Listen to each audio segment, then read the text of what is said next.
Hello, everyone, and welcome to another match preview on Football Talk Podcast. My name is Ozzy, and I'm the host for today's show. We're back again in the Carabao Cup as Liverpool face Brighton at the Amex Stadium in the fourth round. This will be one of two fixtures for both teams, as we also face Brighton again later this weekend in the Premier League. In terms of the run-up to this fixture, Brighton defeated the likes of Crawley Town, which ended 4-0 in the second round, and then they got the edge over Wolves with a 3-2 victory in the third round. Liverpool defeated West Ham in flying colours with a 5-1 result in the third round. But in terms of recent form, both teams dropped points over the weekend as Cunha scored a 93rd minute goal for Wolves to grab a point against the Seagulls, and Salah rescued a point for the Reds against Arsenal with a 2-2 score. So let's dive in and present the team news so we know what players are available for this fixture.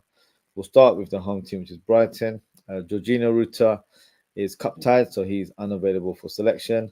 João Pedro is still out with an ankle injury. The likes of Solly March, Matt O'Reilly, Adam Webster, and James Milner, former Red, of course, remain on the sidelines. For Liverpool, Alisson and Harvey Elliott are still out with their long-term injuries. Diogo Jota remains to be in the sidelines and is expected to return after the international break in November. So a huge blow for the Reds there. Chiesa is still not fully fit to be selected in the squad, and Conor Bradley is still unavailable. So what we'll do, we'll present the lineups and I'll predict who I believe will start for both teams. So we'll start with the home team. And in goal, normally it's Verbruggen, so I do expect a bit of rotation from Brighton with regards to this fixture. So I'm going to go for Steele in goal. So let me place him there.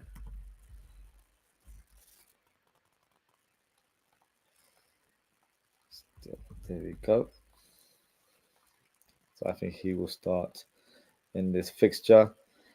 And right back is normally Veltman. I think he's been the predominant right back for Brighton this year, but I think there will be a slight bit of squad rotation. So I think Lamptey might get the nod for this fixture. Player that we do need to look out for. Very quick and aggressive in terms of his attacking play. But at the same time, that could also be regarded as a weakness because he does leave gaps behind him. So an area that we could and should utilize in terms of deploying tactics on the right-hand side. In the centre-back positions, I think Van Heck and Igor will be in the lineup, so they'll still have their more or less first choice centre-backs in the line. I don't think they'll rotate too much with regards to those two positions. And it's obviously very important to have that stability in the back line. And on the left-hand side, I'm expecting Stupinen to come into this lineup. So that is the Brighton back four. I forgot to mention 4-4-2 is generally the formation that they've been playing under Fabian Huzela. So I'm expecting it to be the same. They have switched it up here and there, but according to the last fixture, it was a 4-4-2. So I will guess in terms of that is the formation we are going to see Brighton play tomorrow. To be fair, they have a number of options for the wing positions. You've got the likes of Gruder, who is a summer signing um, from the Bundesliga. He's a player that could definitely come into play. Minte, who was not available in the last fixture, he's someone that would probably start in that role. You've got Cardioglu, the Turkish player, actually played left back for his national team in the Euros, from what I remember, but can easily play on the left wing. In the last fixture against Wolves, he actually played right wing. So lots of options for the wide roles there. For this fixture, I'm going to go for Adingra on the right wing. So let me place him there.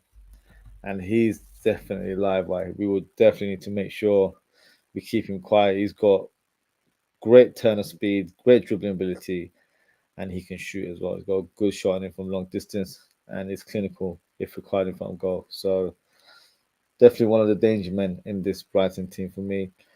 In terms of the centre midfield positions, I'm expecting it to be a solid one. I know they've got quite a few injuries anyway, so I'm going to go for Max Weaver, who we all should be aware of. He was a former player for Arne Slot at Feyenoord, also linked to a move to Liverpool in the summer, but that never materialised, and he ended up moving to Brighton. So it'll be interesting to see how he performs against us in this fixture. And alongside him will be Baliba, who's had a great start to the season. So yeah, he's definitely growing into his role in the team, and at this stage, probably one of the first names in the team sheet. On the left wing, you do have quite a few options. You can play Kadioglu, who I mentioned earlier on. He could be a player that plays in that on that side. You've got Adingra, who can also play left wing, but obviously I placed him on the right, and Cisco can play in that role.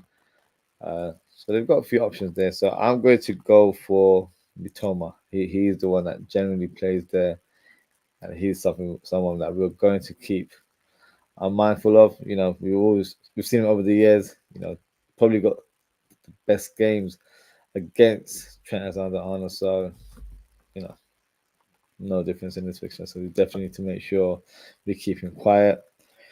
Up top will be interesting. Danny Welbeck has been in sensational form this season. It seems like he's got a new lease of life almost. But will he be played in this fixture? I'm not too sure. It was quite a big surprise that he even faced Wolves over the weekend, as he suffered a back injury a couple of weeks ago. I think he was stretched it off as well, in fact. So uh, Brighton fans were certainly surprised that he was in the team so soon. I think he might be rotated for this fixture. I don't think he'll start. He could be available from the bench. So I'm going to go for Ferguson, who's just returned to injury. So I think he will play in this fixture. Now the big question is who starts alongside him up top. It won't be a out-and-out striker. I don't think. We do have Moda, who's had a fantastic season last year in the Bundesliga. He could be an option for that role, but I think he might be used as an impact sub more than anything else. So maybe they go for someone like Encisco, who, as you can see, is a centre attacking mid. Um, by nature in terms of his positioning. But I feel like in this free role, he can kind of roam around these kind of areas, and you'll have Ferguson. So he'll be disruptive over the lines. It won't be alongside each other, but if required, it can be done like that. So I think this will be the starting lineup in this fixture. Feel free to drop a comment and let me know what you think. Is this a team that, you know, that you, not fair? I wouldn't say we fair this team, but is this a team that you feel like, you know, they do have some good players that could cause us havoc? It remains to be seen, but feel free to drop a comment and let me know. Now, what we'll do, we'll move on to the Liverpool fixture. I should say fixture, still Liverpool lineup, and see who is available and who will we start in this game, in my opinion. So, uh, in goal, I expect it to be Kelleher. You couldn't rule out the fact that Yaros could start because Kelleher has been playing a number of games, but I think, you know, in that kind of position, you don't need to rotate in that much, in my opinion. So especially with Keller being our number two, you don't need to rotate the number two and the number three goalkeeper. So I'm going to go for Kelleher in goal. Conor Bradley doesn't seem to be available for this fixture. Not quite sure in terms of what it is, if it's injury related or if it's personal issues, and it hasn't been addressed to the public. So he's not available for this fixture. Generally speaking, I probably would have put Joe Gomez there, but I think he might be put in the centre back role. So I'm going to start with Trent Alexander-Arnold in this fixture, and maybe he can be taken off later on and then rotated with another player. In this one, I'm going to give a start for Joe Gomez, as I just mentioned.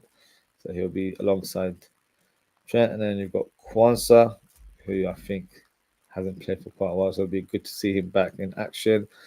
On the left side, I'm expecting Simicast to get another run out. Had a decent game last week in the Champions League. Made a small cameo over the weekend against Arsenal. So yeah, he's been pretty active. So this would be another start for the Greek defender. In terms of the double pivot, I'm going to go for Endo to certainly start in this fixture. Definitely needs a bit of game time. Made a brief cameo over the weekend, but not enough to really get the match fitness that you need at this stage of the season. So he will start in this fixture for me. Now it's a big decision in terms of who plays alongside him. It could be Gravenberch, who's been by far one of our best midfielders this season. You can also put Curtis Jones there, who produced a remarkable performance against Chelsea not so long ago. Man of the match, 10 out of 10 performance, in my opinion. So he's a player that could be played in that double pivot. You've got McAllister, or you go complete rotational mode and put in Tyler Morton alongside him. I don't think he'll do that personally. If I was to make a prediction, I think he might start with McAllister, or that would be the player that I would start with alongside Endo. I'd want to give Gravenberch a bit of a breather. If I'm being honest, he's been playing a huge number of games and in a consecutive manner as well. So for me, he needs to get a bit of a rest, and then we can utilize him next week, or should I say this week, against Brighton again. So no, for me, it would be a Brighton old boy in McAllister that starts in this fixture, and Endo and McAllister formed a great partnership last season, so I don't have any issues with them playing together. Number 10 position, suppose I didn't start against Arsenal, so you'd expect him to maybe face or maybe start in this fixture. I would probably not start him in this fixture. I would put up Curtis Jones, who didn't have the best of games against Arsenal in that number 10 role, but I feel like it's just a good way for him to get a bit of momentum. And I would start with Szoboszlai in the Brighton game in the Premier League this weekend. So that would be my thinking. So Jones plays in a bit more of an advanced role. On the right,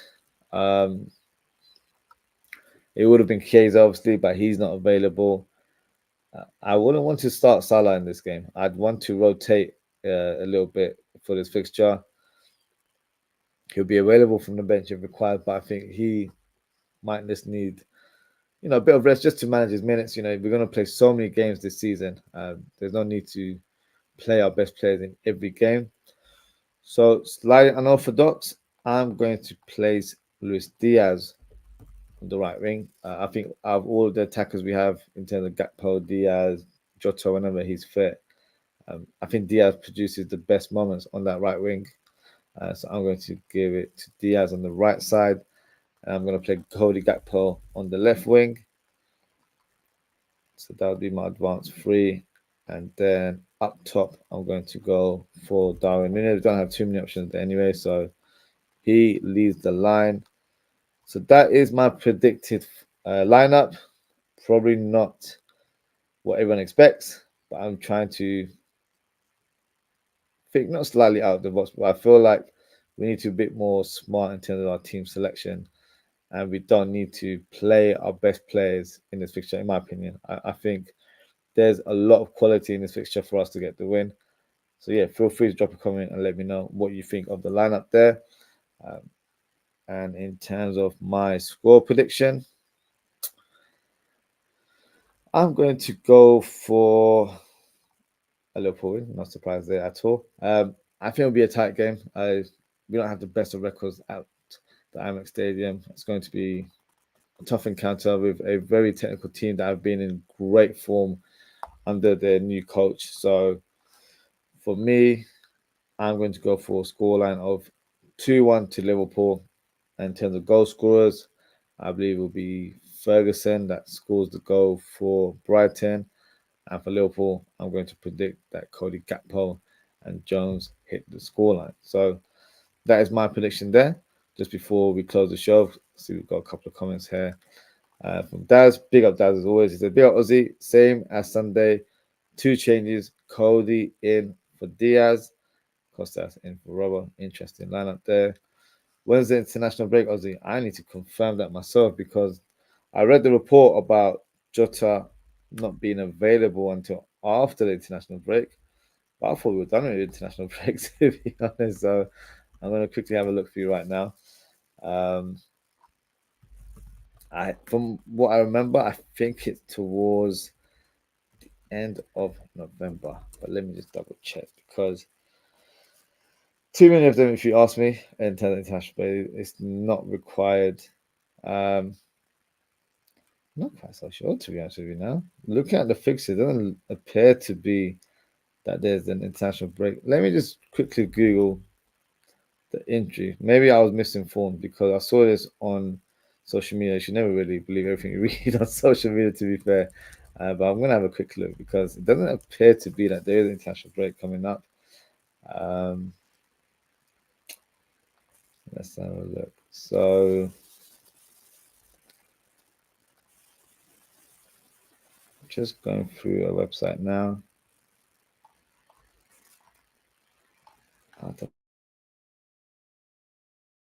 know what this is.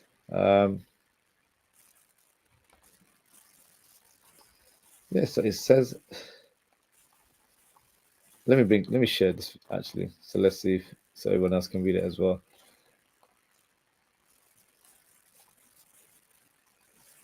And I'm not sure if you guys can see it.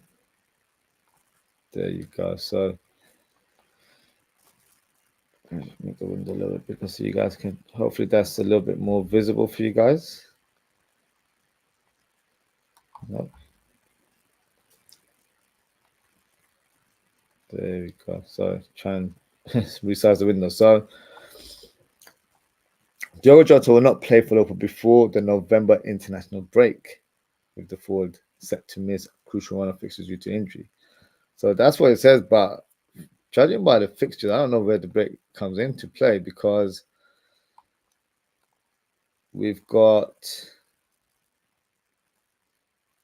Actually, no, hold on. I think it's going to be mid-November because we have Leverkusen on the 5th of November, which is next week. And then we have Aston Villa next Saturday, 8 p.m. kickoff. Strange timing, but hey, that is the fixture for Liverpool and Villa. And then our next fixture after that is the 24th against Southampton. So pretty much next week is the last week of Premier League fixtures. And then we have couple of weeks off international break. So international break will start after the Villa game, and then it will resume on the 24th against Southampton, which is an away fixture at St Mary's. So yeah, that is confirmation of the international break. Too much, if you ask me, in terms of the amount of games that we are playing, I guess, as a team, but also with players going out on international duty, it just adds a bit more uncertainty in terms of their return, in terms of their fitness, and with a lot of the players coming from different parts of the world, the likes of Luis Diaz and Alexis McAllister, they're traveling to South America. That impacts their return. So whenever they return to training after their international matches, they don't tend to start. Well, they didn't start in the last international break. They did in our first international break, and that was against Nottingham Forest, which we all know what happened there.